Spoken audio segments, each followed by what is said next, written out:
Well, good afternoon, everybody. I'd like to call to order this Pierce County Council meeting in our Tuesday study session. It's Tuesday, December 3rd, 2024. The time is 12:06 p.m.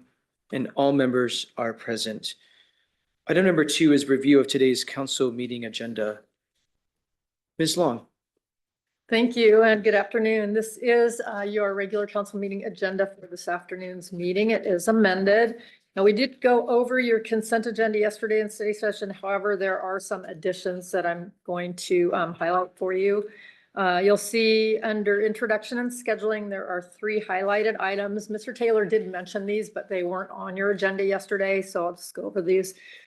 B is R 2024-258. And this is requesting the Planning Public Works Department to provide recommendations regarding the development of a Pierce County Honorary and Heritage Roadway Naming Program. This is for referral to EIDC, and you'll be setting the final on this for December 17th. Next is R 2024-259, and this is creating safer working conditions in adult entertainment establishments, requesting the Pierce County Auditor to evaluate Chapter 514 of the County Code, which is the adult entertainment industry licensing and regulations, and provide recommendations back to the council. This is for referral to rules. You'll be setting the final on this for December 17th as well. And the last of the additions on your consent here is R 2024-260. This is adopting the Pierce County, Washington State legislation priorities for 2025, and this is for referral to rules, and you'll be setting the final on this for December 17th also. I'm going to note under final action, your resolution R 2024-256. This is confirming the appointment of 3 new members to the Tacoma Narrows Airport Advisory Commission. There is an amendment that came up yesterday. Mr. Taylor can explain that. It's basically just switching the positions for one of the appointees. And so that will require that this be pulled off your consent and placed in section 8 to deal with that amendment. Other than that, your consent items remain the same as we discussed yesterday. So we'll move to section 7, and you do have a proclamation this afternoon. This is recognizing Mike Lonergan's 3 terms as the elected nonpartisan Pierce County Assessor Treasurer in Pierce County, and that was requested by Councilmember Krueger. Under section 8 resolutions, first up is R 2024-249. This is setting the date of an evening District 1 council meeting. That will be Monday, December 16th at 6 p.m. at Walter E. Nelson Company, and that's located in Bonnie Lake. Number 2 is R 2024-250. This is approving the 2024-2025 funding recommendations of the Pierce County Human Services Department for digital literacy and digital equity services. This received a due pass at rules on November 25th. Moving down to section 899, ordinances. And you do have a handful here and a lot of amendments. So first up, you have O 2024-553S2. And this is related to critical areas, amending chapter 1825 and title 18E. This was continued as substituted at the November 12th council meeting. There are amendments to this. We reviewed some yesterday. There's at least one new one to that one. Number 2 is O 2024-557S, and this is related to the Transportation Advisory Commission. This will amend chapter 2.103 of the code to add a new member and also clarify requirements for consultation with the Accessible Communities Advisory Commission. This received a due pass as substituted at rules on November 18th, and there is one amendment to this as well that we did not discuss yesterday. Number 3 is O 2024-566, and this is declaring selected timber resources located on county-owned real property as surplus. This received a due pass at rules on November 18th. There are no amendments to this one. And finally, you have O 2024-559S2. This is the Pierce County 2024 Comprehensive Plan Period Update. This received a due pass as substituted at CDEC on November 18th. There are amendments to this. We discussed some yesterday. I believe there's at least one revised, and there are new ones to this as well. And so those are your proposals and your agenda items for this afternoon's regular meeting. Thank you, Ms. Long. Are there questions before we get into briefing on amendments?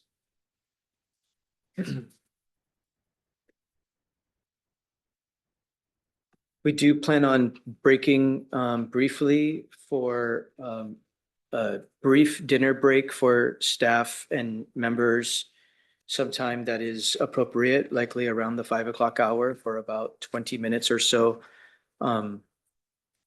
So members can plan for that.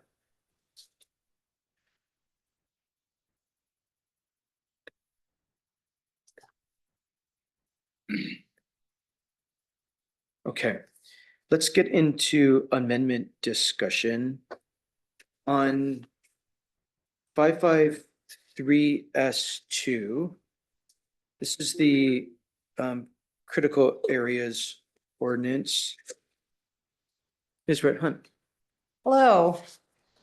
So 553S2, there are two amendments this morning that weren't there yesterday. One is amendment number 3 and one is amendment number 4. Amendment 3 didn't make it in the packet. We have 3, not 4. You have 3, not 4. In the But- packet? Well, Sorry. At the dais. at the desk. Yes, you have 3 and number 4 is in the packet. Do you need a copy of number 4 as well? Yes, please. Okay, Take your time. thank you. Oh, did I give you number 4? 553S2. Yeah, okay. Sorry. Here, you have 3, but not 4. This Correct. is 4. Correct. Oh, wait.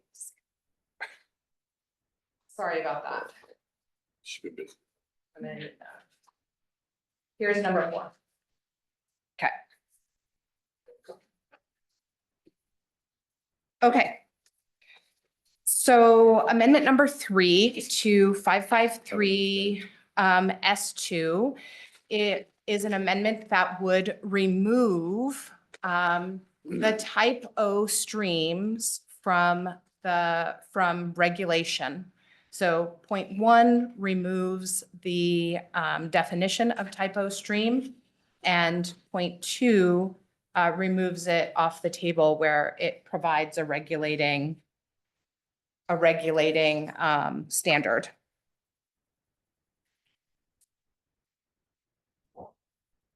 Questions about this amendment? Mr. Kimball.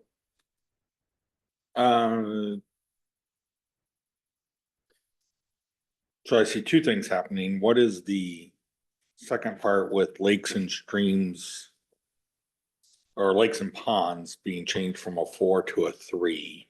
Is that just indicating, oh, that's below, It's okay. because because in deleting the line on the table type O, it has a footnote 3.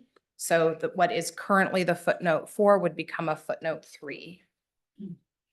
So if there's a definition for type O waters Yes. and we're eliminating the definition, And still exist, what do we call them? Well, Do they they then would become be- type Fs? they would be non-regulated waters. So type O is, if you look at the definition there of type O, let's see. So if you look at the definition of type O, it's a very small stream, right? So it would basically, in the Washington water typing system that's supported in Washington State, there is a water typing system. There is no type O stream in that system, but Pierce County has the equivalent of a type O in its regulatory system now. So the critical areas ordinance in general has applied the Washington water typing system that's a standard, but it has continued to have this type O stream, which is a legacy from what is in what we regulate now. So this would remove the type O system or the type O stream, which is not in the Washington water typing system. Ah. Oh, thank you. Thank you, Chair. Thank you. Councilmember Herrera.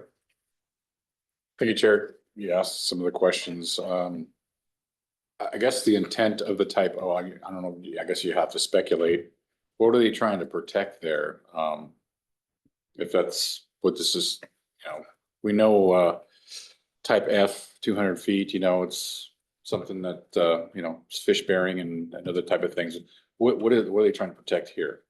So these are the type O streams. Yeah. They're very small streams which don't have water in them year round. No fish, No no salmon fish. bearing. No. Okay. They would be in the water typing system. Anything that has an F could have fish in it. Is there any body of water that maybe we would all know about that would fall under that type O that we can kind of? These are very, very small. small streams. I couldn't say a named water that falls under this category. Okay.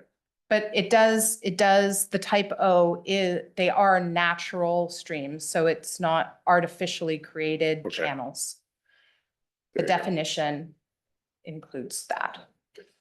And you said that the state doesn't have this type in their scope of things. Do other counties have a type O or some type of? The type O is it's a holdover, it's a legacy that we have, that we regulate basically a type O right now.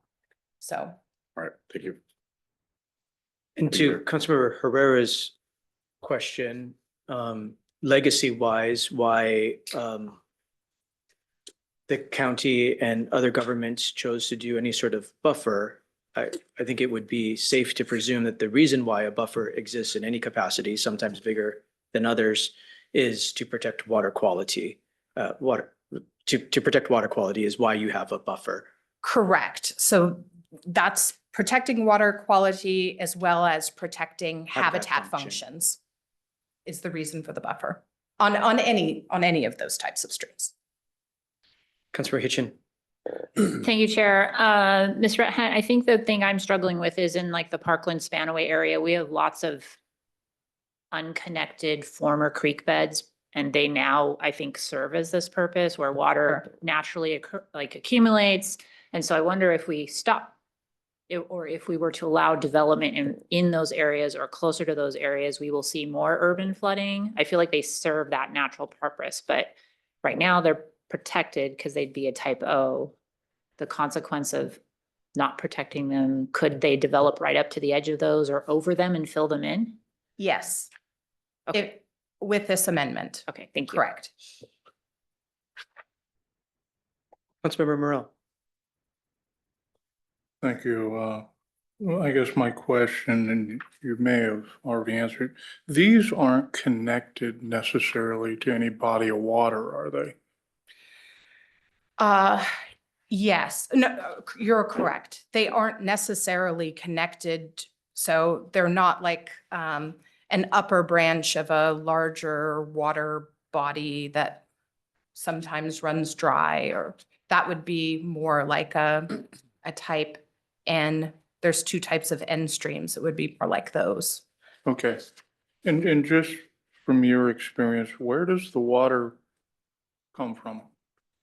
Is it rainwater? Is it just saturation that enters these seasonal?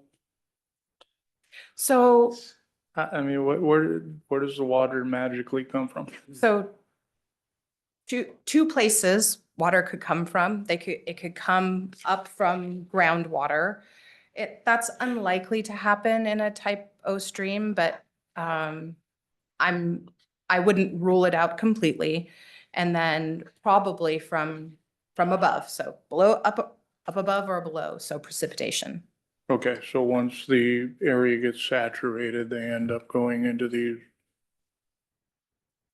creeks.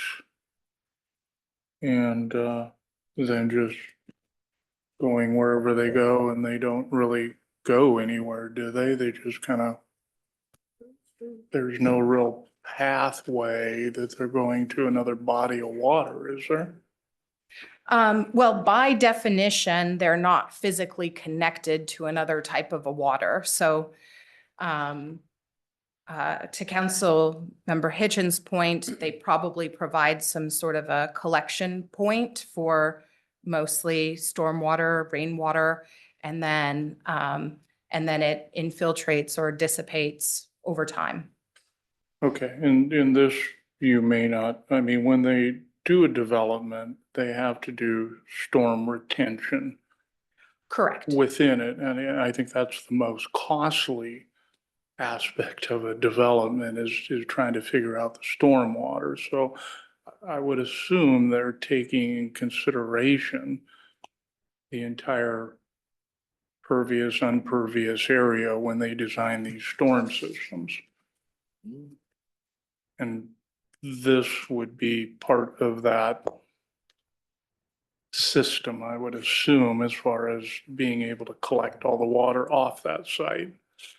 If there were no buffers on this, if you took it to the extent that could a development fill this now? Well, right now, this type of a water body wouldn't be able to be filled without some sort of a mitigation. It would have, a small buffer on it. And so, I'm not sure how that would be factored into how they do stormwater calculations right now, but it is a thing that is on the site plan and you have to develop around. Whereas with the amendment, if the question is, under the amendment, could stormwater be managed in a different type of an engineering way? Perhaps. Okay, thank you. Thank you, Commissioner. Thank you. Councilmember Coover. Thank you, Chair. This is a way to eliminate some unnecessary regulation, and I think there's getting to be a lot more to it than what there really is. When I was speaking with someone that this is their profession in regulating water or having to adapt to it, mitigate it, that's what they're trained in, that this is actually also includes a ditch. So if a farmer is having to ditch to keep the water from the crops, there's that. I am involved in a drainage district. While I was making sure to confirm that this doesn't involve, a state regulated and county regulated and all kinds of regulated system for a drainage district, it doesn't say that something in the future can't happen. Part of the point is that the state doesn't assign a level of protection to the type O water. And I think that says a lot because this is, one of the top states in the country that is looking at regulating waters. And this, so the creation of a type O could make ditches a stream with a 65-foot buffer and an additional 15-foot building setback. And to get to the points that Councilmember Morel made, yes, this would be captured in stormwater regulations.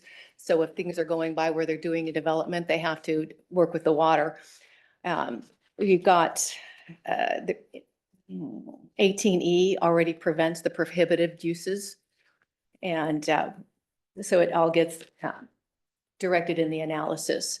And so this is, something that our staff and people who do all of the regulations are going through the checklists, not to mention those who are trying to build homes for folks to live in, a little bit less regulation to have to deal with for something that's like a non-significant system. And it just would save time for that. And there's a lot of other reasons that I could get into as well, but I thought I would save that for the council meeting if necessary. And I can also speak to folks after the meeting as well. Thank you, Councilmember Coover. Vice Chair Campbell. Thank you, Chair. I'm thinking of, and Councilmember Hitchin hit on it, some I can think about in Parkland because it plateaus out there a bit more. So I think we have a lot more of the creek beds that are dry part of the year. I want to say is it Clear Creek or Clark Creek, one of the ones out there that Upland Development has cut off its water supply. So now it doesn't run water year round. So because an Upland Development cut off the water supply, does that mean everyone else now can build right into it? I mean, I don't want to create that where there's an incentive to stop upland water flow to some degree. So I don't know if the creek that you're talking about is a type O water. It could also be one of the N type waters. Because there's a type NS and a type NP water that also is seasonal or intermittent. So, but, you know, to your point, I don't know if it was a type O water, it would not be regulated. So someone could fill it, but it wouldn't be connected to other waterways. Whereas like a type N is connected more to a system of the waterway. Okay, for me, I have to give this a little bit more thought. I can, perhaps restricting it back a little bit, but full removal gets a little bit more difficult to me, but I'll give this more thought between now and 2 hours from now. So, all right, thank you. Thank you. Councilor Kruger. Thank you, Mr. Chair, and I understand, time is at a premium here. I just wanted to add, because basically we're looking at ditches. Most everything else is already regulated in some form or another. And if there were some kind of a connection to a navigable water, the Clean Water Act can provide significant regulation for it. Looking at a legal aspect that should be avoided, to get to the maximum kind of a thing, we have, Rapanos versus the US in 2006 and Sackett versus EPA in 2023. And so these are just, I want, trying to picture a stream, I always think of, something from the movies. These are not, they're intended more for a functional purpose, not an ecological purpose. And so I'll leave it at that, and then I can answer questions after the meeting. Thank you, Chair. Thank you. Any other questions or comments about Amendment 3? Okay, Amendment 4. And I'm sorry, did you get copies of the Amendment 3? Yes, we have amendments of both. on the Okay, Cook areas. perfect. Thank Let's you. go for it. Okay. So amendment number 4 on 553 S2. You will find this amendment familiar. It was previously before council as amendment number 9 to on 11/12, which was the last council meeting on this topic. It has an updated number and an updated sponsor here.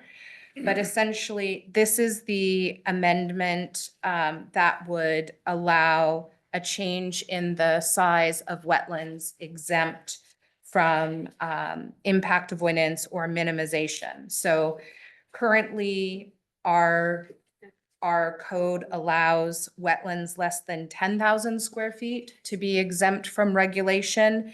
The proposal would reduce it or would change that number to 4,000 square feet. The amendment would support a 6,000 square foot exemption. And it would also, yes, thank you. Please allow me to interrupt you. I think we're looking at the wrong amendment. So, So let's just pause. We're fine. There's a lot going on today. You all are working really hard. So if we could just bring your briefing on 553 S2 amendment number 4, yes, this one is in the council packet, but it's not. but you don't have a physical copy of Yeah, it. so if we could just print out, sorry to ask for a hard copy.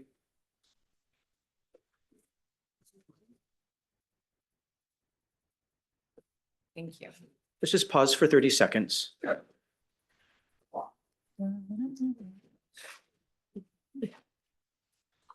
Chair. Vice Chair Campbell.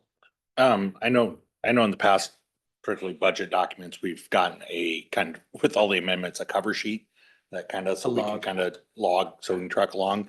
Can Maybe Ms. today. Medley put together a log, an amendment log? Sure. Thank you. Mr. Kruger knows what we mean by that. It might help us track through some, because there's another dozen that aren't even here. Chair Mello, did you get a copy of amendment to council amendment number 4? Is that, It's coming right now. but is that the amendment 4 that I think part of the confusion is both 553 S2 and 559 S2 both have an amendment 3 and an amendment 4? Yes, we have 559 S2. S2 Amendment 4. Okay, perfect. And we just got Amendment 4 to the critical areas bill. Okay, thank you. Thank you. Now we can pay attention because Okay. we're reading what you're reading. Yes, please. Okay. So for amendment number 4, let's see. Let's make sure I'm looking at the right thing here. Okay, amendment number 4. This, as I mentioned before, will be familiar to you because on November 12th, there was council amendment number 9, which addressed the same issue. And it has been brought back as council amendment number 4 because you rolled those, it was withdrawn on that date and you rolled the amendments into a substitute, so it got a new number today. This amendment increases the size of wetlands that are exempt from regulation. So for category 4 wetlands, our current regulation exempts wetlands less than 10,000 square feet. The proposed regulation would exempt wetlands less than 4,000 square feet, and the amendment changes it to exemptions of less than 6,000 square feet. That's for category 4 wetlands, which are the smallest, most isolated, least habitat value of wetlands. For in point 2, the amendment also restores an exemption for category 3 wetlands. So currently the exemption allowed in code is 2,500 square feet. And there's no proposed exemption in the proposal.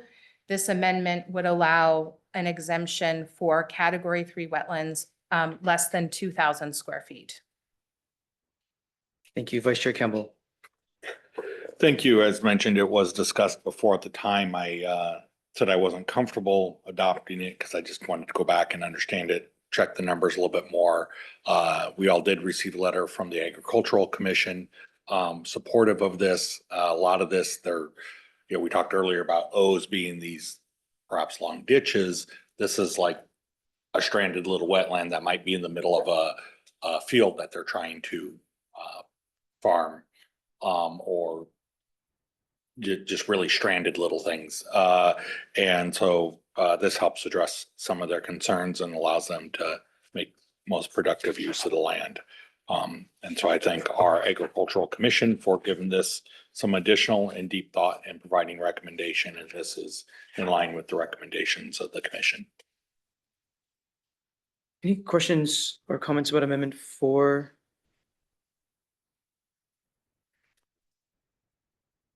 Okay, not seeing any. Before we move off this bill, because they are up for final today, and I know the subject matter is technical, do any members have any questions about amendments 1 or 2 that we briefed on yesterday? I'm not trying to go backwards, but I am trying to make sure the council understand what's in front of them, so we are prepared for final consideration. So do any members want to rebrief amendments 1 or 2, or have further discussion about amendments 1 or 2 to the critical areas ordinance bill?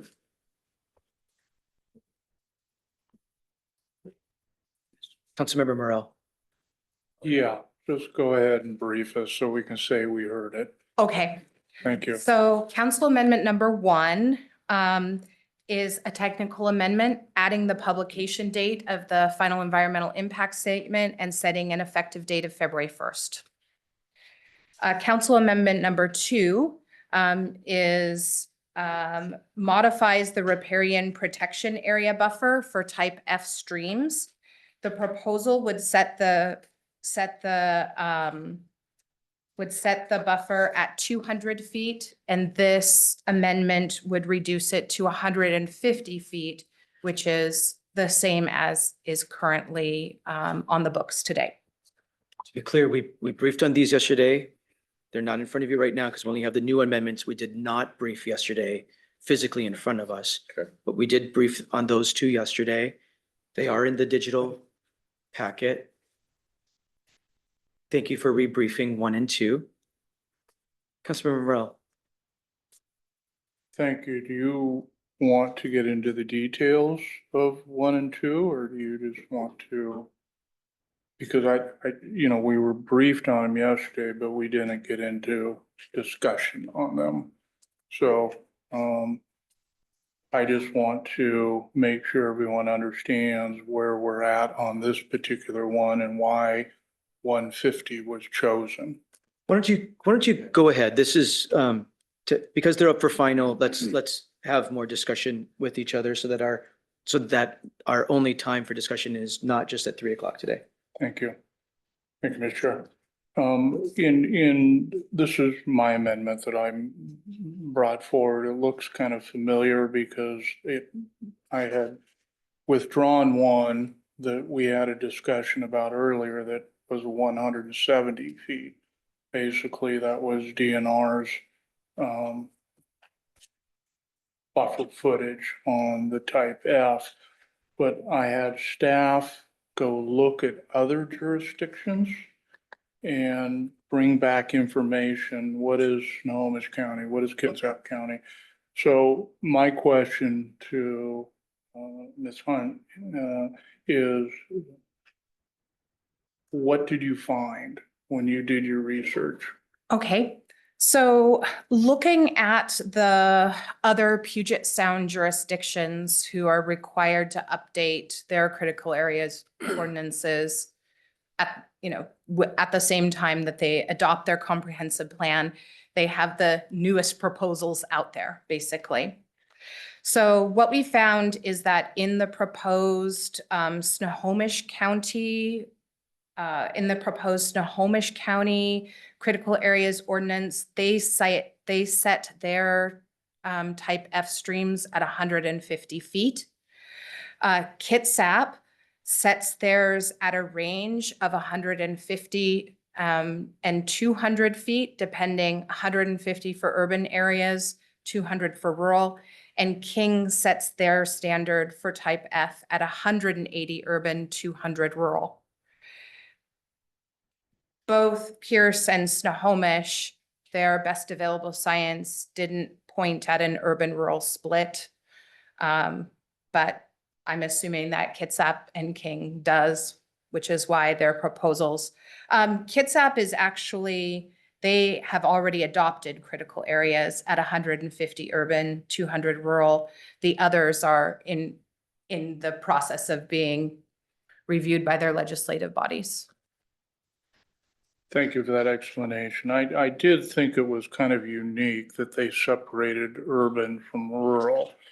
I was going to do an amendment on that, but that was totally too complicated right now. But I think forward thinking, we may want to take a look at that in the future to, designate urban versus rural, because they are two different areas, distinct areas. So I landed on 150 because it seems like that's where the Puget Sound jurisdictions were going to end up being at. So thank you.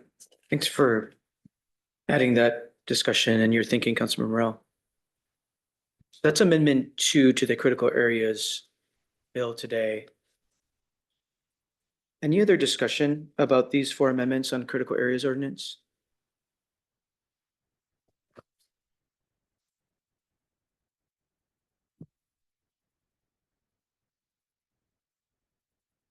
Okay, not seeing any. We're at 557S. Mr. Swanson.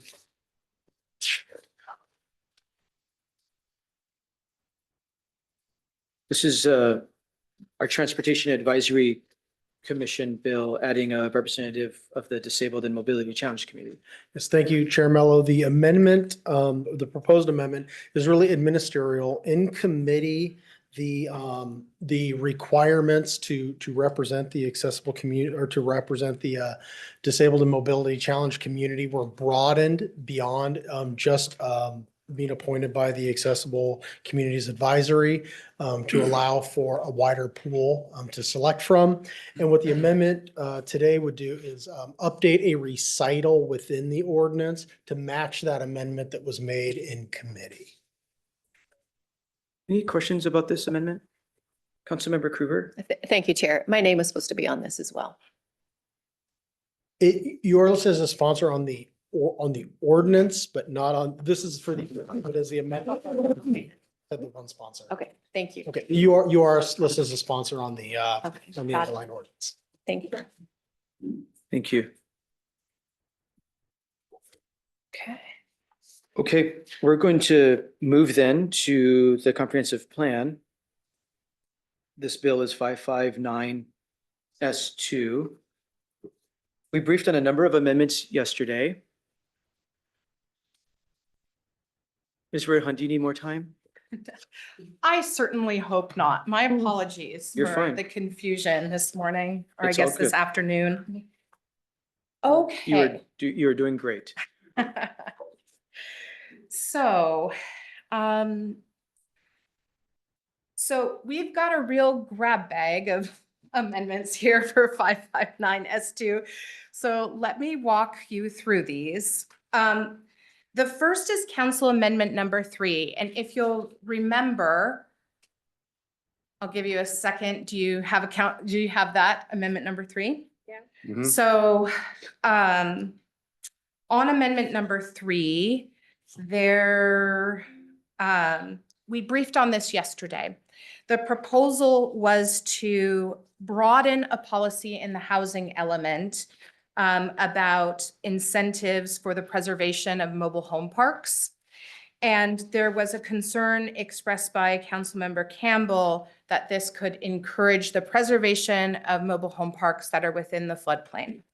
So this amendment has been revised to add language that says outside of floodplains. So it would read, consider adoption of incentives that encourage the preservation and manufacture mobile home parks outside the floodplains to ensure their continued provision as affordable housing. And then it gives the examples of potential incentives. So that is the revision to Amendment 3. Questions here, Councilmember Morel? Thank you. I understand the intent here, but would that eliminate any mobile home parks in the Ording Valley?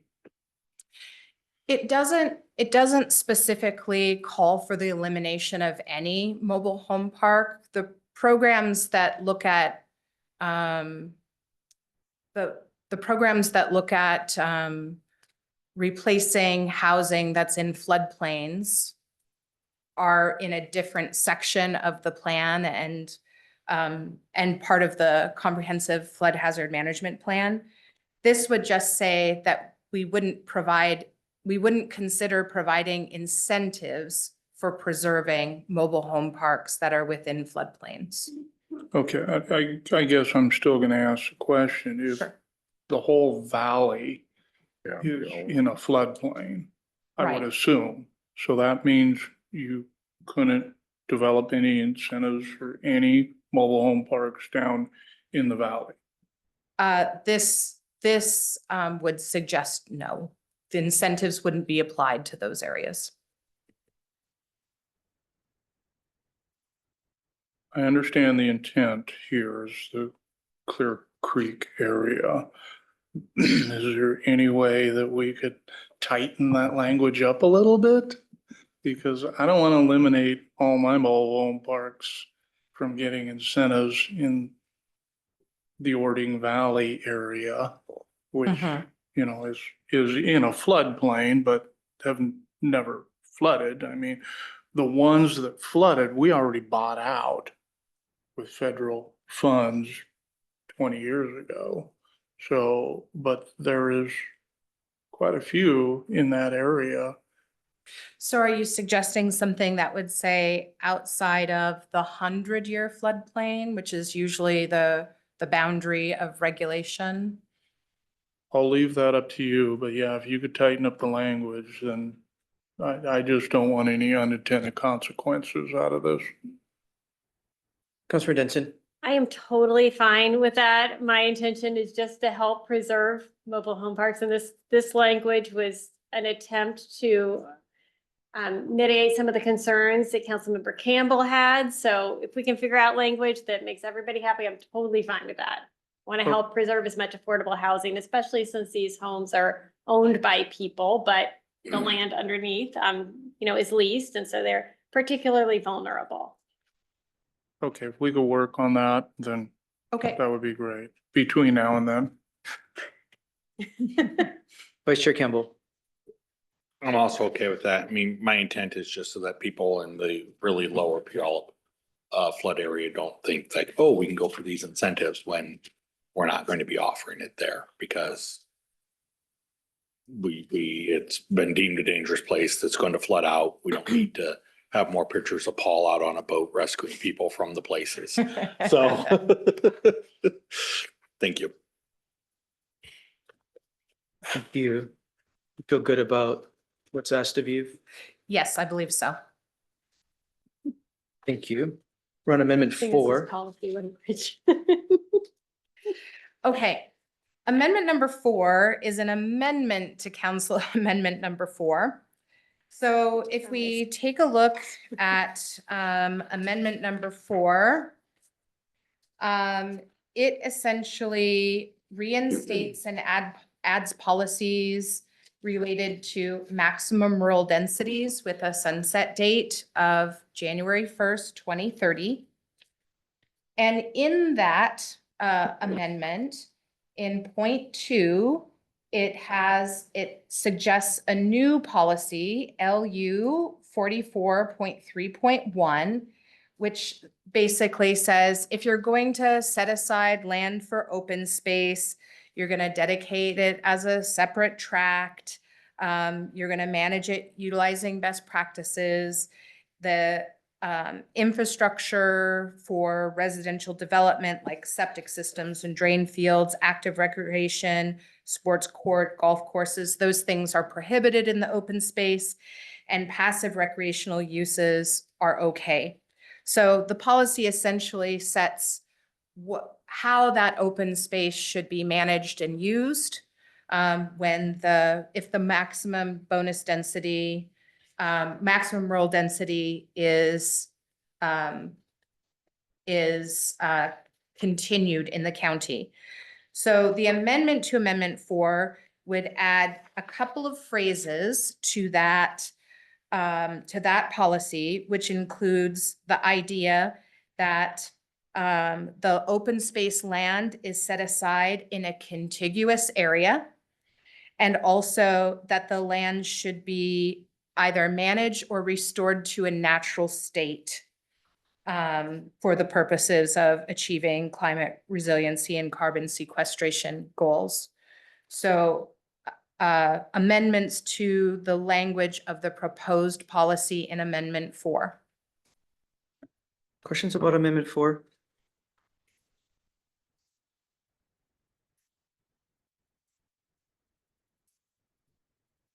Okay, It's an amendment to the amendment.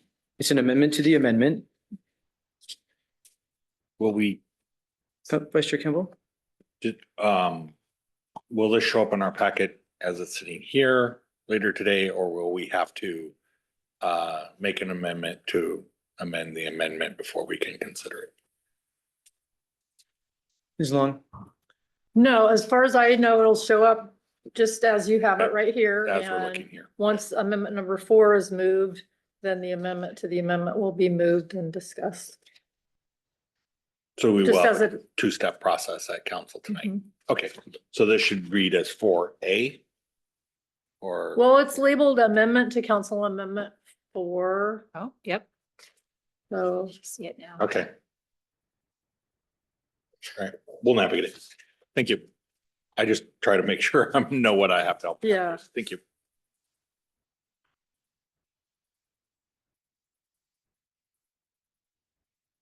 Amendment 7. Okay. Amendment 7 is another amendment to the amendment. So in Amendment 7, Hold on, please. yes. I don't think I have it in front of me. I don't want to take your copy. I have Let me- I have my packet up, so. Okay, thank you. Yeah, I'm okay, thank you. So amendment, the Amendment 7 would retain Eatonville area in the city of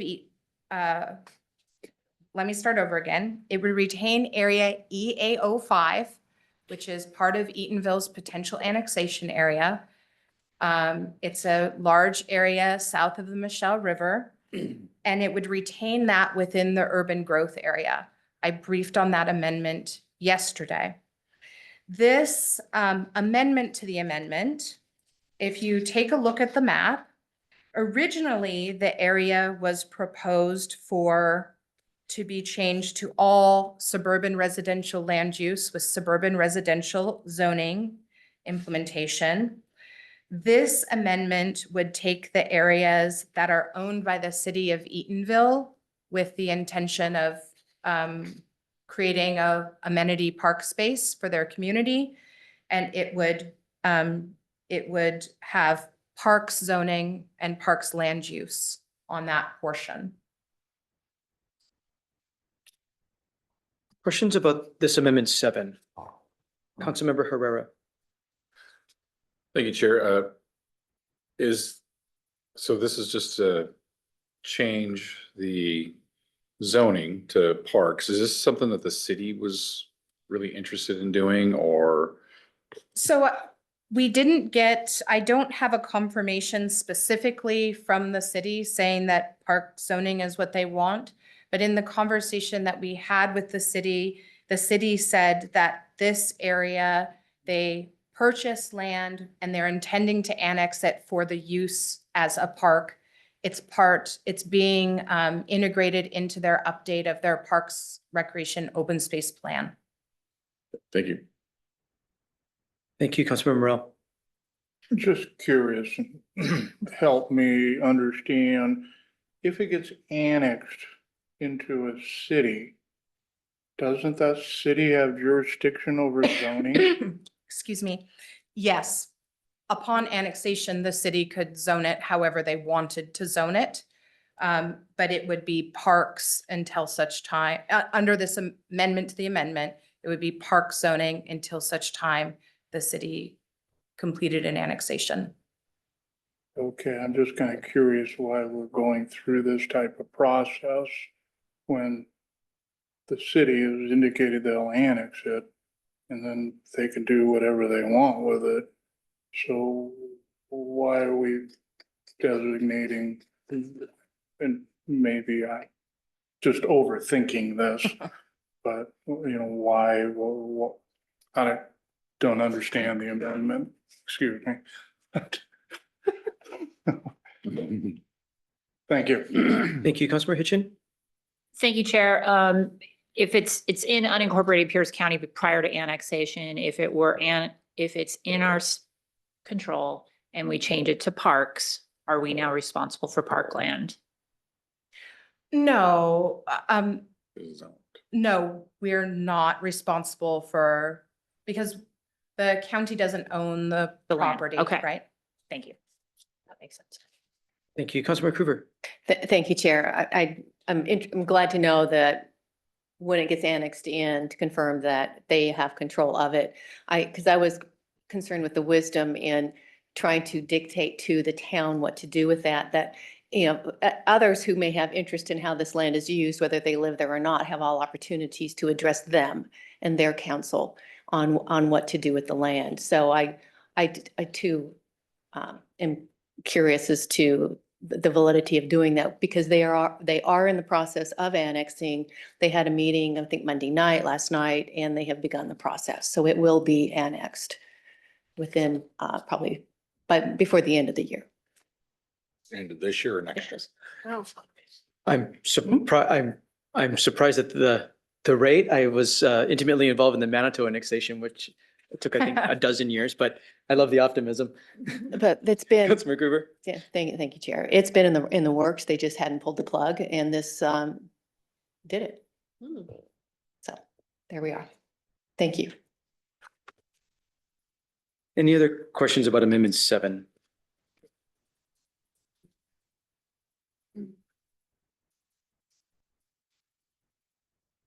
Okay, Amendment 14. Okay, last but not least, we have amendment number 14, which is a new amendment.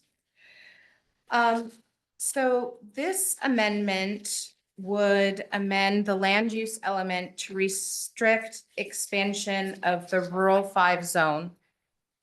So as you may recall, in a previous amendment, in the proposal that came from the department, the rural 5 zone was removed from land use designation and zoning.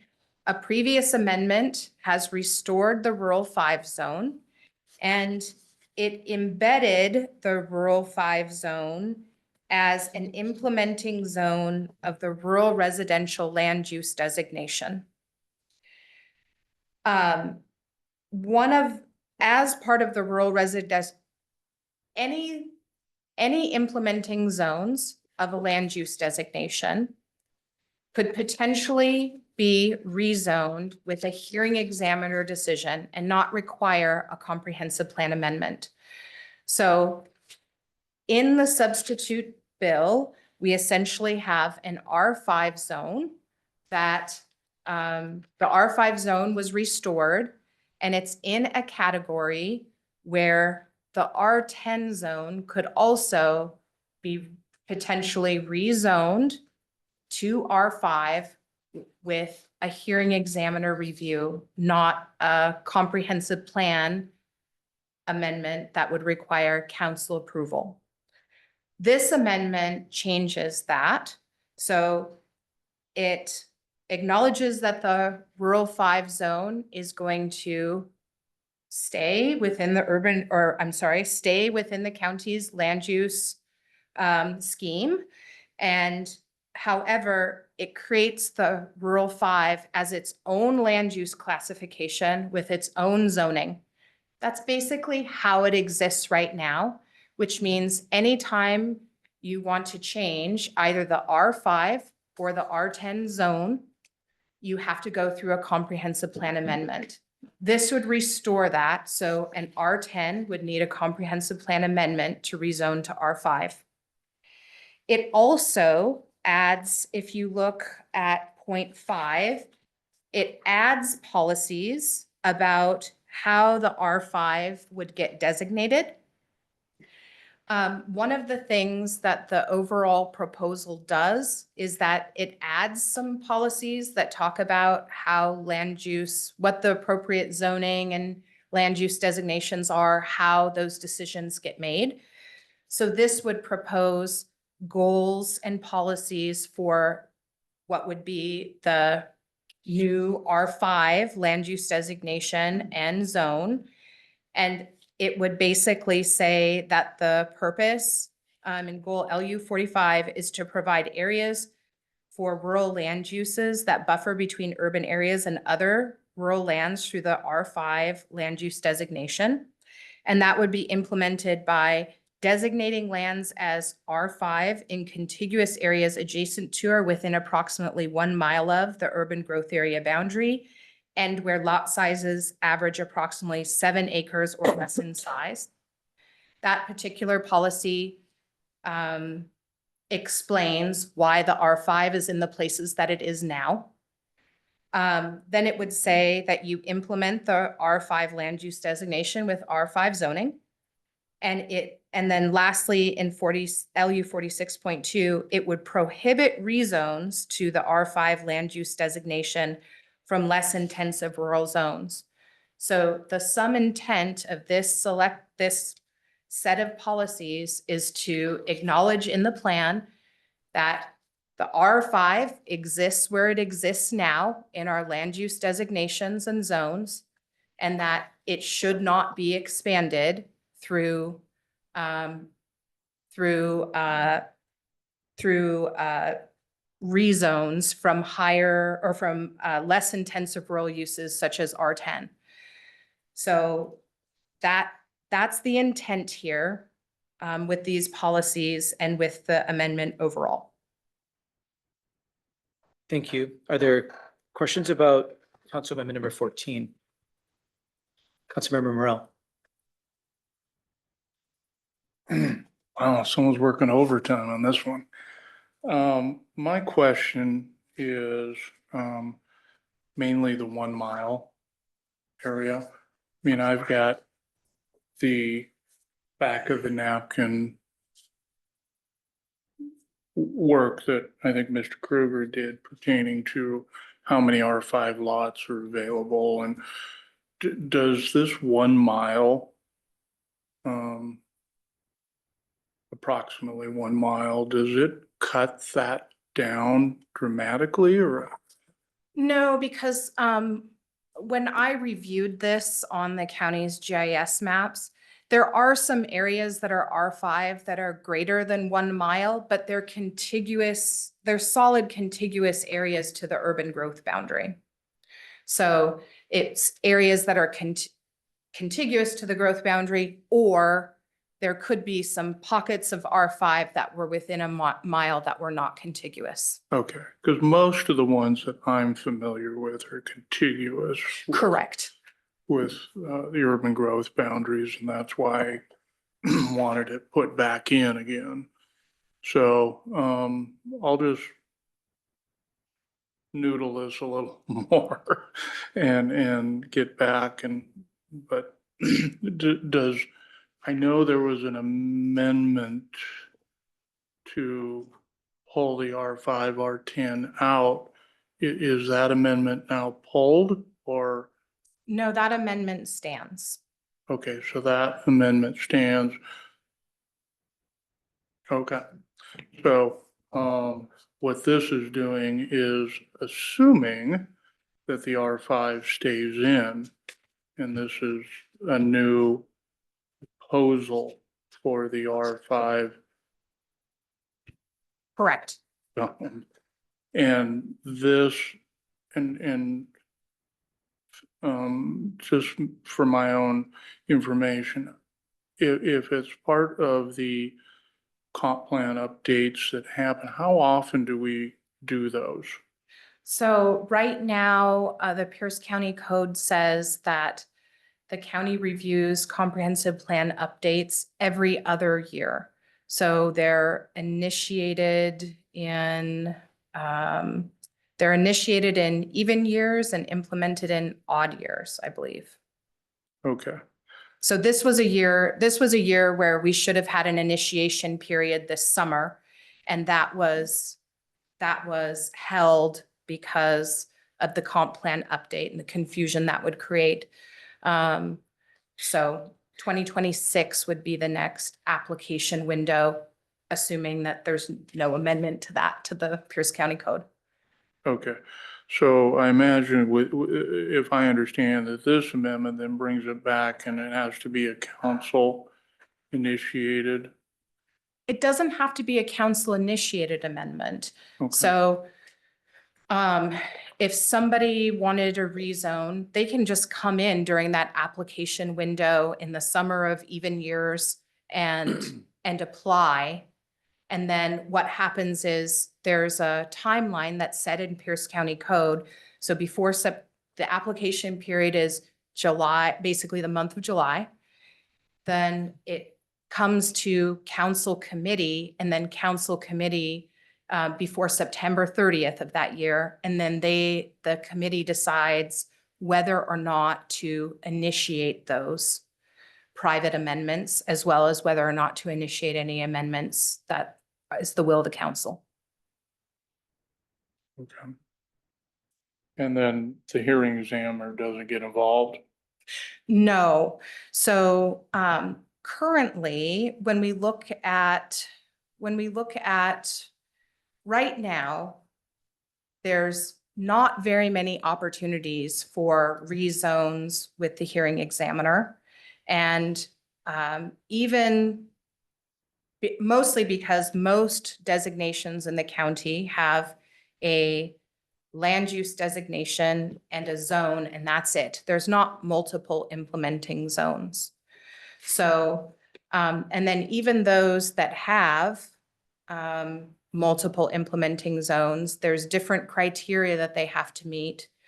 So what we would expect with these changes is that the land use package has some new standards for hearing examiner review in the land use code package. Because we would need new standards for hearing examiner review to address those, the greater number of projects that would be eligible for hearing examiner review. So we would expect to see that in the development regulations package from the department. Yeah, so procedural wise, we have an amendment. The R5 is currently in the plan, right? It's currently restored in 559 S2. Yes, There's an amendment to remove it, correct. okay? If that is voted no, Yes. then we move on through the amendments. Correct. If it's voted yes to remove it, then this, I would expect that the sponsor would consider withdrawing this amendment. okay. So moving along, if it's voted down or they don't remove it, then we go through the process and we come to this amendment. And this is, if this amendment fails, then what's in there right now stays. Correct. If this passes, then it gets swapped out for this current Correct. policy. Okay.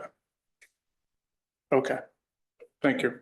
Thank you, Mr. Chair. I think I understand.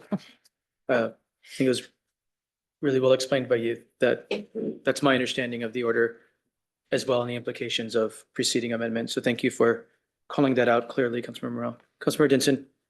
Yeah, I think everybody understands now. I was just going to, since I'm the sponsor of both of these amendments, just again clarify that it is my hope that my first amendment, Amendment 5, passes, which would eliminate the R5 zone as was presented to us in the proposal from PPW. So if that passes, then I will withdraw this amendment, Amendment 14. But if that fails, then we'll move on to Amendment 14, which again, as Ms. Rhett Hunt has described, retains whatever's R5 now will stay R5. So that's preserved, but it ensures that we're not adding to R5 from the less intensive zones, and we're not increasing density in our outlying rural areas where, I mean, obviously that's getting away from our objectives with reducing capacity in the rural areas. So that was my plan. Thank you. Does that make sense? Thank you, Councilmember Denson. Makes sense to me. Thank you for explaining your intent. Okay, those are the new amendments on the comprehensive plan. Vice Chair Kimball. Thank you, Chair. If I could loop back to a question on number 7, which is the Eatonville amendment. Councilmember Krueger said it's going to be annexed in by the end of the year. Why do we need to do this at all? It'll already be in the city of Eatonville. It will no longer be ours to consider. This goes into effect, I think, if another amendment passes February 1st. So it seems like we don't even need to take action on this because it'll be completed before we even would go into effect.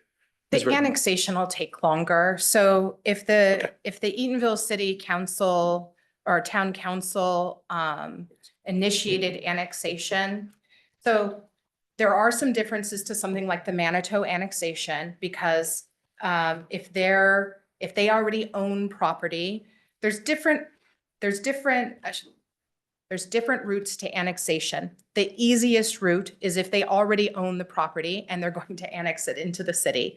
So it could be a very quick process, but they have to initiate annexation. It does have to be reviewed by Boundary Review Board. It has to go through certain legal steps and requirements.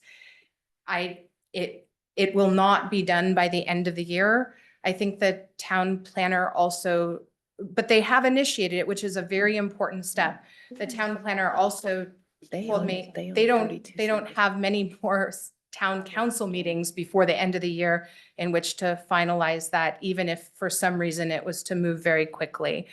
And we don't know, with any annexation proceeding, you should never consider it a done deal until it's a done deal, in my professional experience, even the easy ones. So it doesn't take away from your point or that it could be changed very, very quickly, but probably not before the end of the year. Thank you, Chair. Councilor Cooper? I do have the note from the town planner that I will pass out to everyone. My understanding is that they are far enough along in the process that they've had this, that it should be done by the end of the year. So never say never. However, that's my understanding. So are you gonna move forward? We might as well do it just in Well, case. Councilor Cooper? we'll discuss that. Okay. We briefed on a series of other comprehensive plan amendments yesterday.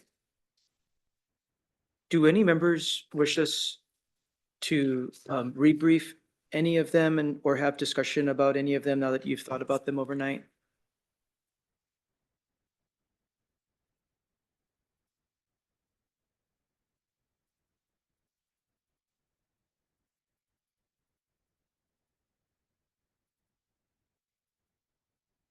Okay, Ms. Red Hunt, do you have any other comments from your perspective?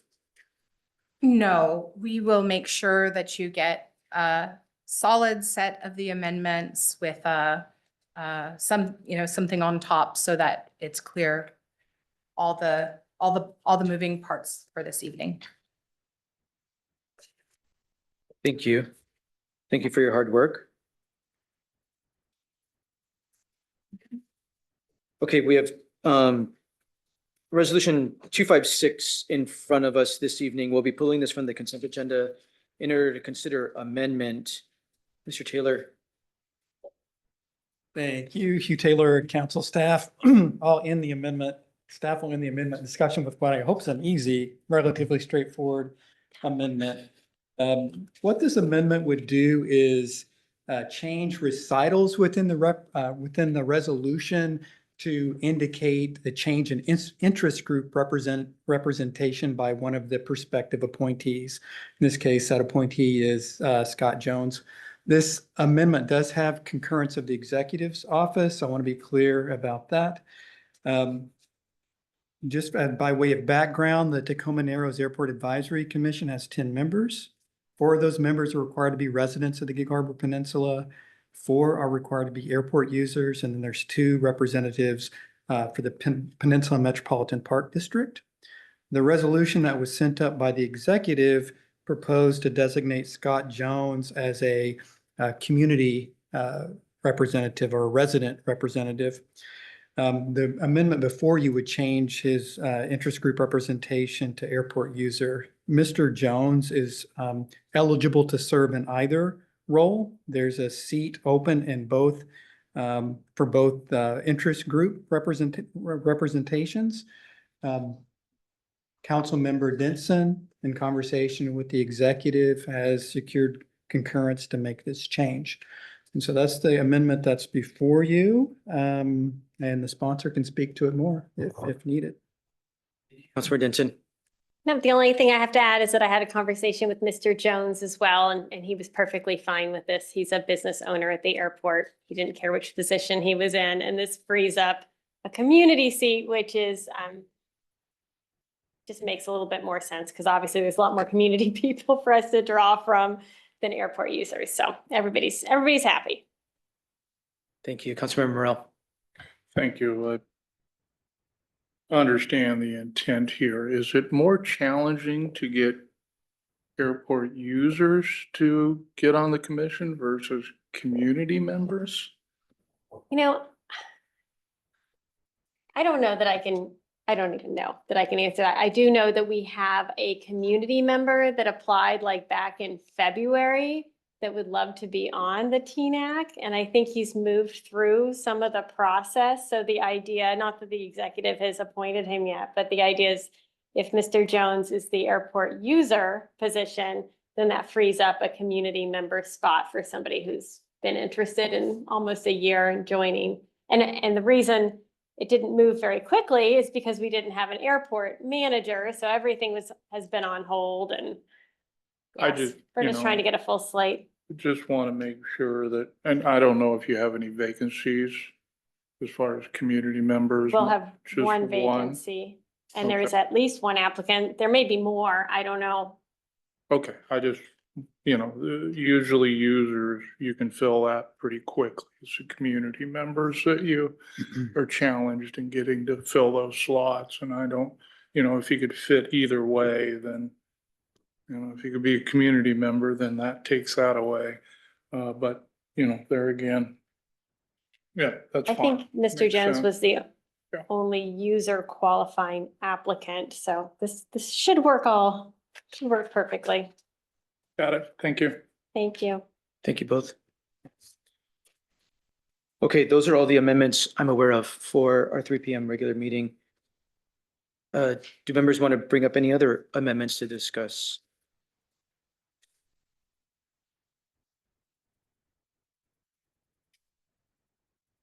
Okay, I think that's everything in review of our council meeting agenda for 3 p.m. today. For item number 3, external boards and commissions update. We'll begin with our Deputy Chief of Staff, Mr. Taylor, as always. Thank you. Don't really have anything new from last week. If you recall at study session last week, I briefed out the agenda for the PSRC Executive Board as well as the Economic Development District that's occurring this week. So I don't have anything to add relative to that briefing, other than to say those meetings are occurring this week.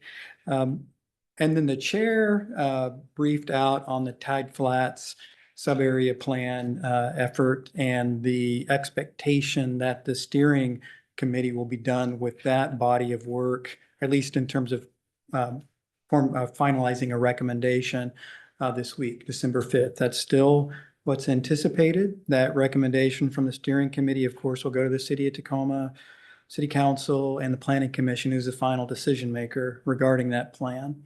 Those are the items that were briefed last week. No change from that briefing. Thank you, Mr. Taylor. Do other members have any external board to commission updates?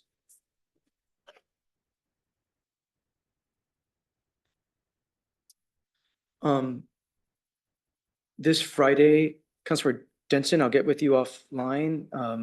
We have the Joint Municipal Action Committee meeting and South Sound Housing Affordability Partners basically at the same time. I'll get with you offline to see if we can see who goes to what. I believe we're alternates for each other, if I recall. Anyone have any other updates? Okay. Item number 4 is Chair's Topics. I don't have anything else to add. We will bring in dinner this evening, like we said earlier. We have a very full meeting this evening. And thank you very much to all of our staff who's working extremely hard on our behalf. That brings us to item number 5, other business. Let's begin with our Communications Manager and Public Information Officer update. Mr. Dominique, good afternoon. Good afternoon, Mr. Chair, members of the council. I will be brief. So today we have the Assessor Treasurer who will be in chambers with us at 3 p.m. Where we'll have a proclamation honoring his service. That is one of 8 proclamations we have between now and December 17th. So there's at least one proclamation at every one of our meetings. And our last proclamation will be on December 17th. And that is Human Trafficking Awareness Month, and that is being brought forward by Councilmember Hitchin. So please take a look at that and get with either of us if you have any changes. Thank you. Are there any questions for Mr. Dominique? I don't see any. Thank you. Do any other members have other business? Councilmember Morel. Thank you. And you had talked about kind of how the meeting is going to go this afternoon. Obviously, critical areas in the comp plan are going to take up the vast majority of things. Are you going to clean the docket and have those last, or how are you going to deal with some of these other issues? And what is the process that you're going to use for amendments, testifying, or comments before each bill passes? Thanks for asking, Councilmember Morel. My current plan is to follow the agenda as published. So we will move through resolutions, including the resolution for the appointment that we pull off the consent agenda. We'll get to ordinances, take up critical areas ordinance. We'll take up the 4 amendments. Then do a public hearing after we consider those 4 amendments. We'll do a public hearing. Then it'll come back to the council and the council will consider final action at that time, is my anticipation. Then we'll consider these other 2 amendments. We'll see what time it is. Perhaps break for a restroom break or a brief dinner break, and then get into the comprehensive plan at that time, depending on what time it is. And I anticipate considering all 14 amendments and the 2 sub-amendments to the 14 in order, and then do a public hearing, and then bring it back to council for final consideration after the public hearing. Okay, so the public hearing will hear the amendments, will act on the amendments without public testimony to the amendments, and then roll everything in, and then you'll have public testimony before we take a vote on it. Before we take a vote, correct? Okay. Yeah. Mr. Kimball. I want to advise that we have charging docks on our microphones, because usually at about the 6-hour mark, they start dropping off. So be ready on that one. And I think our HVAC shuts down at 9 o'clock, so we might want to make sure we're not out of sync on that. Thank you. Another reason for a brief break is to charge the microphones. The brief break serves many purposes, including our stamina and everyone's energy levels and patience. We do have a lot to get through this evening. I know members are working really hard along with our staff. So thank you for the collegiality and the thoughtfulness. And I'm confident we're going to be able to continue to work well together to get through the finish line this evening. Any other business by members? I don't see any. Ms. Long, is there any other business? There's not, thank you. Well, seeing no other business before the Pierce County Council in our Tuesday study session, we are adjourned.